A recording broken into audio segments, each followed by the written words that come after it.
Attends, faut faire de la pub ou pas? Bon. Parce que Projet X Paris. Du coup l'équipe, là aujourd'hui nouvelle vidéo entraînement avec le cas. Donc au programme un petit peu de simple, un petit peu de double. Le but c'est de vous présenter pas mal d'exercices que vous pouvez refaire dans vos gymnases évidemment. Tout ça en vous donnant un maximum de conseils. Et après aussi on voulait vous parler des stages. Donc là on en fait un là qui va sortir très bientôt. On va vous faire une petite vidéo dessus. Et le prochain ça sera en avril. Mais du coup dépêchez-vous de prendre vos places dès que ça sort. Parce qu'on en a sorti un en février. Ça s'est rempli en même pas une semaine. Donc dès que vous avez l'info, c'est peut-être quand cette vidéo sortira, le stage sera dispo, mais en tout cas prenez vos places, c'est dispo. Et puis ceux qui veulent aller encore un peu plus loin, il y a Monsieur Bonsak Ponsana qui vous attend en Thaïlande. Donc là pareil, il y a de la disponibilité pour avril, mais ça part vite et il faut se dépêcher parce que c'est dans 2-3 mois en fonction de quand sortira cette vidéo. Donc voilà, mais après ça c'est une expérience unique, on l'a fait tous les deux, et on va le refaire. On va le refaire, hein, parce que Bonsak nous attend. Donc ceux qui veulent aller en Thaïlande, pareil, les places sont disponibles.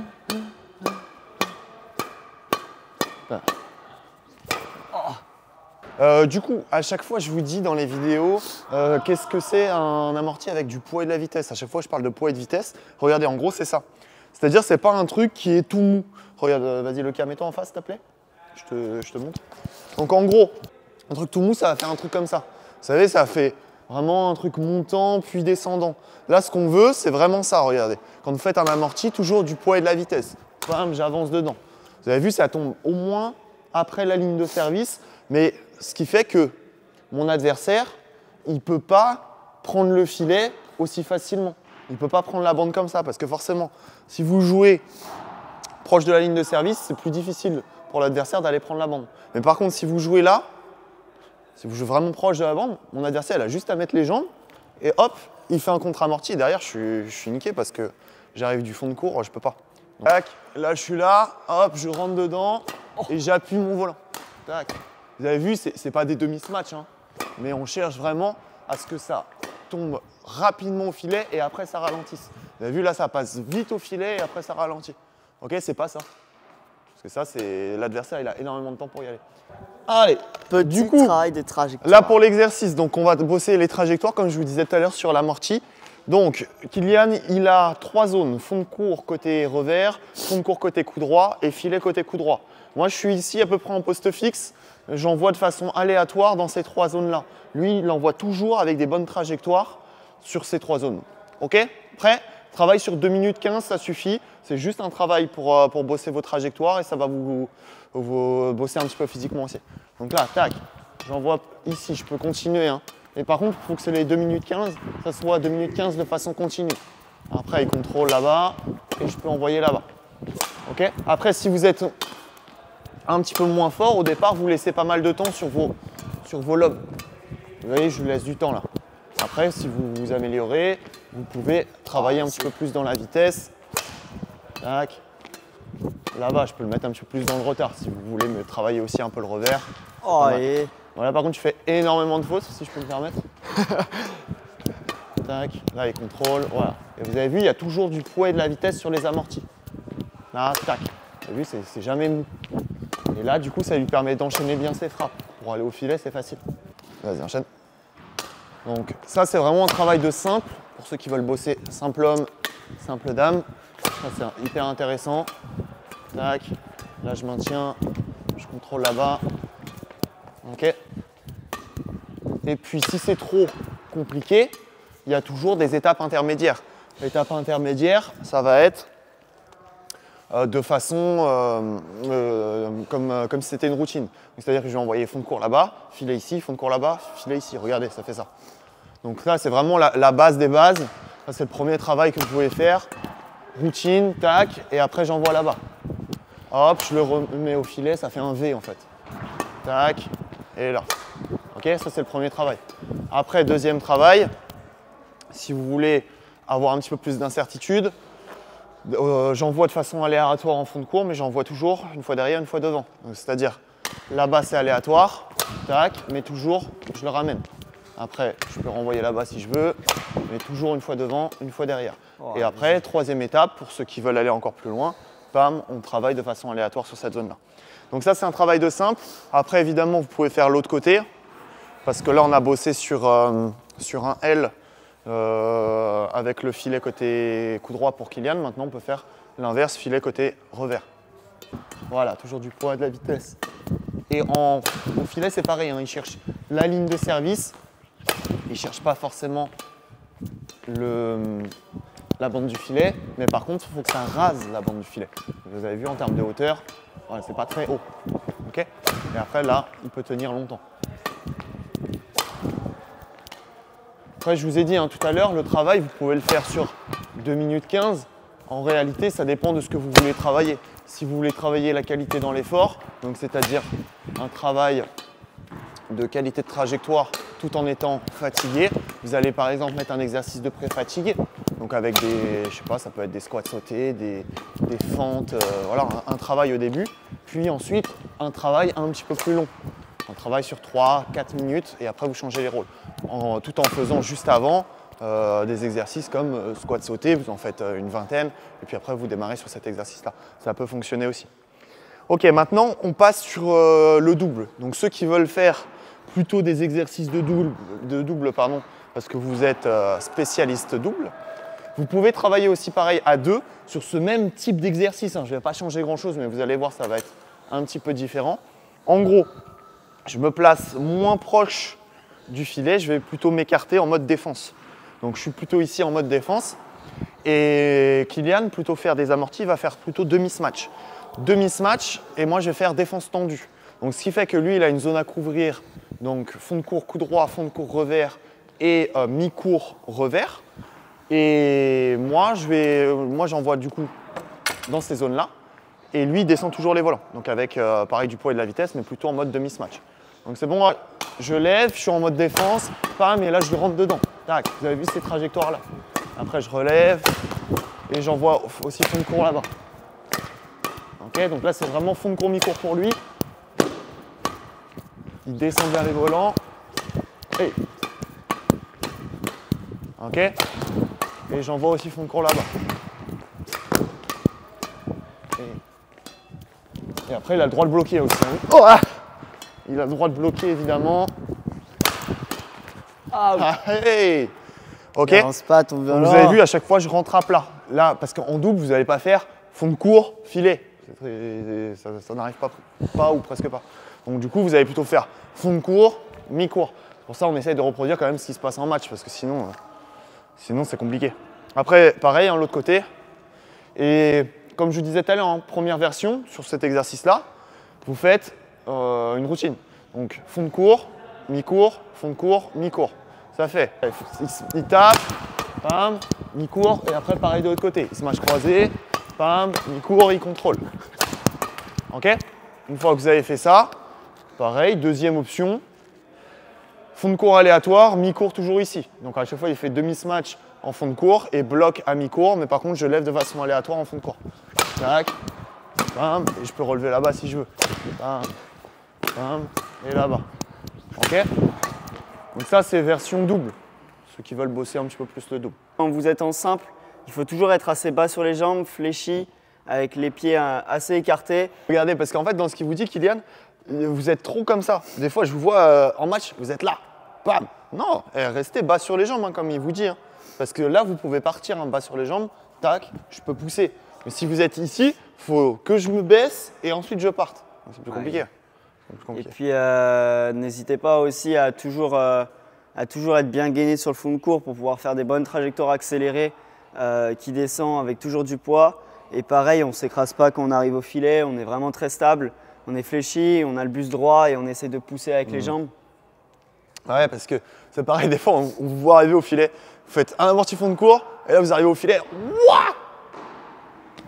ça, c'est compliqué. Hein. Vraiment, comme je le dis souvent hein, sur cette chaîne, le plus important, c'est l'équilibre. Du coup, si vous arrivez bien, hop, bien stable, bien équilibré, bas sur les jambes, là, votre frappe, vous savez qu'elle va être bonne. Mais si par contre, vous arrivez totalement déséquilibré, en partant vers l'avant, en partant sur le côté, en partant derrière, votre frappe, elle ne sera pas bonne. Donc vraiment, prenez l'habitude, comme il vous dit Kylian, hein, restez bien équilibré, bien bas sur les jambes, parce que plus on descend dans notre centre de gravité, plus on va être équilibré tout simplement. Si par contre on est raide, pour courir au filet ou autre, ça va être beaucoup plus compliqué. Et du coup pour le double, donc vous avez vu pareil, hein, vous pouvez bosser à deux. Après, là, ce qui est important, donc celui qui est en défense, c'est pas rester statique en poste fixe à chaque fois. On reste bien bas sur les jambes, prêt à défendre. Je vous rappelle, en double, on défend surtout prise revers. Donc on libère bien le coude, on reste bien bas sur les jambes, on est orienté face au jeu et après on va chercher les volants. Parce que sinon, si à chaque fois il y a des fautes, ça ne sert à rien, quoi. Vraiment, on enchaîne les frappes.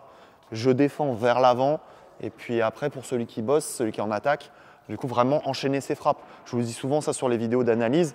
Des fois, vous voulez vraiment taper super fort, mais après, derrière, il n'y a plus personne. Donc là, c'est pour ça que ce genre d'exercice, ça va vous permettre de taper peut-être un petit peu moins fort sur le smash, mais par contre, derrière, d'être vite à mi-court. Parce que c'est ça le plus important. Quand vous êtes en double, c'est de taper pour aller vite à mi-court, pour couvrir la zone la plus dangereuse. Ok, Ouais. ça? Donc n'hésitez pas vraiment à enchaîner vos frappes. Donc comme il a dit, demi-smash et tout de suite on a la raquette haute pour venir jouer les volants tendus. Et on n'hésite pas à venir d'abord jouer, par exemple quand on est côté revers, d'abord jouer un coup revers pour ensuite se mettre à l'aise en coup droit. Donc il y a différentes façons. Et puis en double, on n'est pas forcément obligé de tout le temps taper à 100%. Je visais plus la zone, faites des demi pour viser plus la zone, les zones intéressantes qui emmerdent l'adversaire et vous verrez que c'est plus facile. Ah ouais, de toute façon, c'est ça, hein. Et puis, d'habitude, on ne vous embête pas trop sur la raquette disponible, la raquette en l'air, mais vraiment sur le double, sur du jeu à plat, vu que ça va être du jeu très rapide, c'est hyper important que vous ayez la raquette toujours là. Ouais, raquette devant soi, disponible et… Parce qu'encore, si vous levez, je ne vais pas vous embêter à mettre la raquette là parce que vous allez recevoir un volant descendant, donc ça on s'en fout. C'est pareil, si vous faites un contre-amorti, la plupart du temps vous allez avoir un volant montant, donc on s'en fout. Vous avez le temps de lever la raquette, mais sur du jeu à plat, vous n'avez pas trop le temps. C'est pour ça qu'il faut vraiment enchaîner, relâcher serré, tac, tac. Ok, ok, du coup là, pour l'exercice, donc on reste sur cette logique d'avoir des belles trajectoires en fond de cours. Donc là, c'est plutôt Kylian qui va bouger, qui va faire un petit peu ce que j'ai envie. Donc en gros, moi je vais être en fond de cours, je vais être à peu près ce poste fixe là. Mon but, ça va être vraiment de travailler mes trajectoires. Donc je peux faire amorti droit, amorti croisé, dégagement croisé, smash droit, smash croisé, comme je veux. Mais par contre, j'essaye à chaque fois de masquer ma frappe. Et lui, Kylian, à chaque fois, il essaye de renvoyer sur moi. Je suis ici, pam, et après, je masque ma frappe. Ok, toujours avec du poids et de la vitesse. Et lui, il envoie sur moi. Donc, moi, je fais beaucoup plus un travail technique sur ma façon de masquer mes frappes. Et Kylian, il fait beaucoup plus un travail physique. Donc lui, il est plutôt dans la merde, situation un peu défavorable. Et puis, il renvoie. Okay, après, comme tout à l'heure, en plusieurs variations, soit vous faites une fois sur 4, donc c'est-à-dire une fois à droite, une fois à gauche, une fois derrière à droite, une fois derrière à gauche, ou soit vous faites de façon aléatoire. Okay, et là, mon but, c'est vraiment de masquer mes frappes. Et du coup, après, vous faites l'autre côté, donc vous pouvez varier un petit peu les vitesses. Hein. De temps en temps, j'accélère mon dégagement, je fais un dégagement un peu plus plat. Je suis là, bam, un bon dégagement plat, ça lui fait du bien. Aussi, quand vous faites vos amortis, vos reverse et tout ça, venez bien frotter au contact du volant. Je suis ici, tac, et là, je viens frotter au contact du volant. Et c'est là que ça va masquer la frappe. Vous avez vu, là, il ne sait même pas ce que je vais faire. Après, je peux faire l'inverse, je peux faire slice, et je vais frotter ici. Ou sinon, hop, je frotte là-bas. Et vous avez vu, là, il n'y a personne. Parce qu'en gros, je suis ici, et au moment de taper, je montre rien, et au dernier moment, au moment de rentrer au contact du volant, je suis là, et pam, je frotte dans ce sens-là. Slice, c'est l'inverse. Je frotte, pam, vers l'intérieur. Okay, là, vers l'intérieur. Reverse, pam. Ça va être vraiment le plus important, comme on disait tout à l'heure. Si vous faites un dégagement dans le couloir du fond qui se rapproche le plus possible de la deuxième ligne. Si vous faites un amorti, comme je vous disais tout à l'heure, amorti avec du poids et de la vitesse.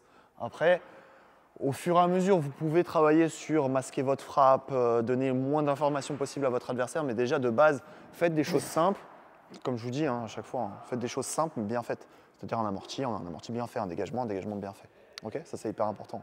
Donc pareil sur le reverse slice et le slice pour compléter ce qu'a dit Théo. Donc il a parlé surtout du geste. Je rajouterais qu'il faut vraiment aussi y aller avec le corps pour pas trop frotter le volant parce que plus on frotte le volant, plus on va rater.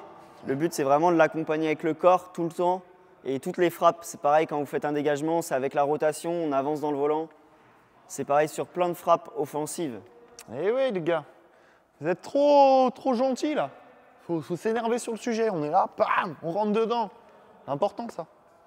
Quand le caméraman joue au bad, regardez-moi comment c'est un peintre, regardez-moi ça. Vas-y Maxime. Sur la plage on joue sans triche, les volants volent sous le soleil, défier les vagues comme un petit poisson. Le sable doux c'est notre maison.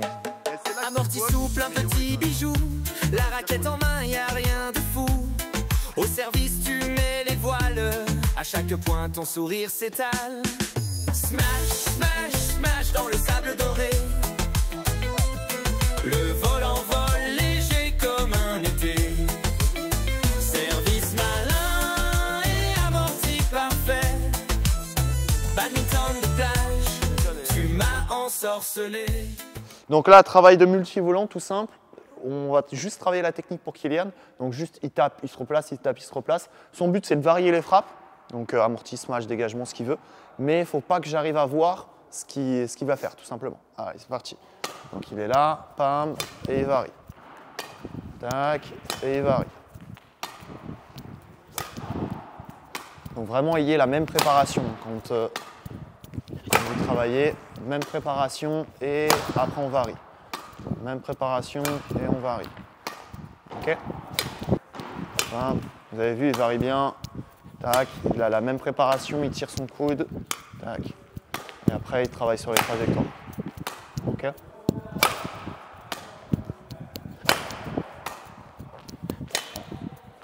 En gros, on aime bien faire un petit travail technique à la fin là, pour varier un petit peu les exos. Après, il y a deux salles, deux ambiances. C'est-à-dire qu'en France, on aime bien faire le cœur de séance qui est en lien avec l'échauffement, qui est en lien avec les étirements. Donc, c'est-à-dire que si on a fait un travail sur les trajectoires sur toute la séance, à la fin, on va faire pareil ce travail de technique sur ce qu'on a travaillé sur la séance. Si vous allez en Asie, si vous allez en Thaïlande et tout ça, en réalité, on peut faire des blocs de 30 minutes de défense, 30 minutes d'attaque. Donc, c'est-à-dire, dans ce que je vous dis, vous pouvez travailler sur vos trajectoires en attaque, donc ce qu'on a fait tout à l'heure, amorti, smash et tout ça. Mais après, si vous décidez à la fin, vous passez 15 minutes à faire du contre-amorti, vous pouvez le faire en réalité. Ça dépend juste des points de vue. C'est juste qu'en France, on aime bien faire le cœur de la séance qui est en lien avec tout ça, avec toute la séance. Mais bon, après, du moment que vous travaillez bien. Moi, je trouve que c'est plutôt bien de changer un petit peu, de voir autre chose dans la séance, pas que faire multivolant ou que routine. Ouais. Essayez de varier un petit peu. Variez vos entraînements, il y a plein d'exercices, il y en a exactement. plein à faire. Hein. Après, vous n'êtes pas obligé de faire 1h30, 2 heures sur slice croisé, vous voyez. Vous pouvez faire un petit peu de variation, bosser un petit peu tout ça, et puis voilà. Bon, du coup, pour conclure là sur cette vidéo, ceux qui veulent évidemment aller plus loin, évidemment, il y a les formations en ligne. Donc, gagner des classements rapidement en badminton. En plus, c'est un 3 en 1, c'est-à-dire que j'ai rassemblé la formation prépa physique, la formation prépa mentale et des astuces pour gagner des classements. Donc, tout ça, c'est un 3 en 1 maintenant. Donc, au même prix que la formation qui était de base. Et après aussi, on voulait vous parler des stages. Donc là, on en fait un en avril, mais du coup, dépêchez-vous de prendre vos places dès que ça sort, parce qu'on en a sorti un en février. Ça s'est rempli en même pas une semaine. Ceux qui veulent aller encore un peu plus loin, il y a Monsieur Bonsak Ponsana qui vous attend en Thaïlande. Donc là, pareil, il y a de la disponibilité pour avril. Tu as quelque chose à dire pour conclure cette belle vidéo? Non, bah amusez-vous bien, entraînez-vous bien. Voilà, bon, je sais, on n'a pas fait une méthode de triche aujourd'hui, mais on va essayer d'améliorer ce concept pour les prochaines fois, parce que là, je trouve qu'on a été trop sérieux. On a été trop sérieux. Donc pour les prochains, vous me dites si le concept vous plaît, mais on va essayer de le faire de façon un petit peu plus divertissante. Un tout petit peu plus. C'est-à-dire qu'on reste bien sérieux, on vous donne plein de conseils, plein de tips, plein de tout ça, mais tout en rigolant, en trouvant des petites astuces de triche en même temps quand même, parce que sinon c'est pas drôle. Ou alors en mettant des sockets. Parce qu'un entraînement en socket, c'est qu'il y a une malléole apparente. Vous savez que l'entraînement est mort. C'est rédhibitoire. Voilà. Allez, salut à tous. Allez, salut.